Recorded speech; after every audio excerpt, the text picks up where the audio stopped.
I was trying to think of the most precious thing we have in this world, so I was going to say the MFP is like sitting on a gold mine, or it's like having unlimited diamonds, but I see this program as something that truly is more precious than any natural resource that we could ever think of. This becomes an intellectual home for people, a cultural home, a social home, an outlet, a place of advocacy. And when we look at the supports that we have at our institutions, even if we've had the best academic experience and trajectory, there's nothing like being able to be in a room with leading clinicians, scholars, leaders, influencers, there's no other way. I think that we get this number of people together, coming together around that shared goal of increasing diversity in all aspects of the workforce, in all aspects of, patient care, research, education.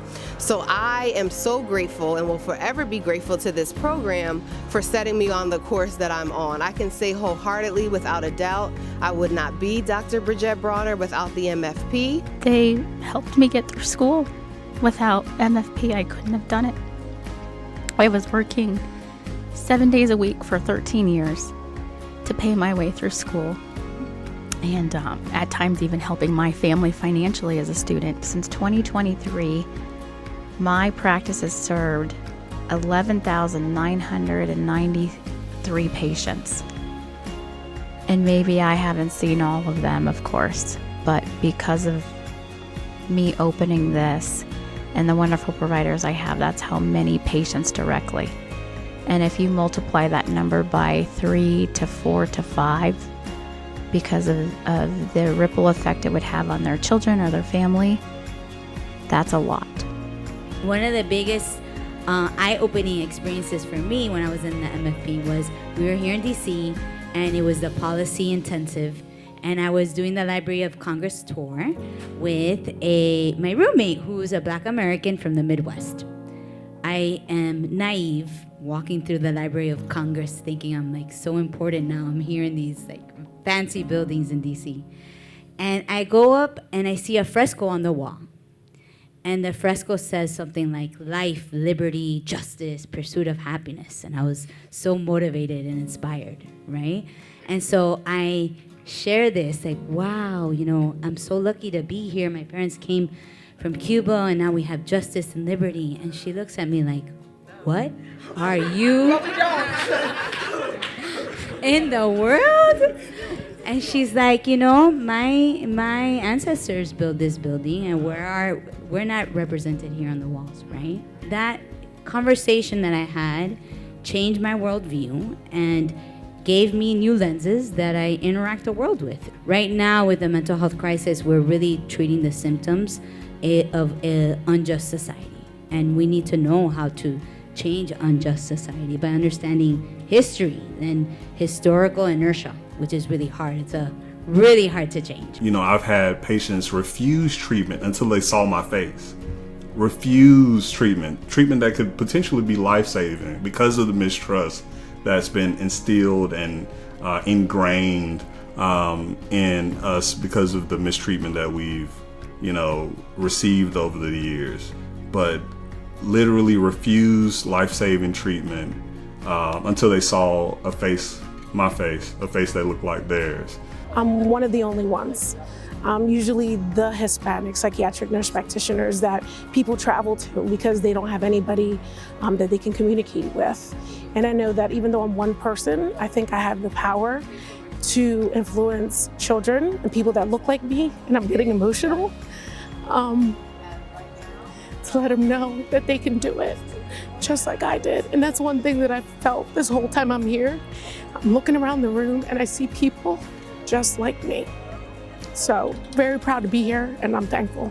I hope that as the program evolves, what it is never taken for granted, because it's very easy to say, oh, well, it's a fellowship program. Oh, it provides financial resources for people who are training in behavioral health. It's so much more than that. Our big topic for this year's institute was racism in healthcare and how to address that, and that's such a huge issue, especially as America becomes more and more diverse, and there's a lot of more talk about racism or microaggressions, different things like that.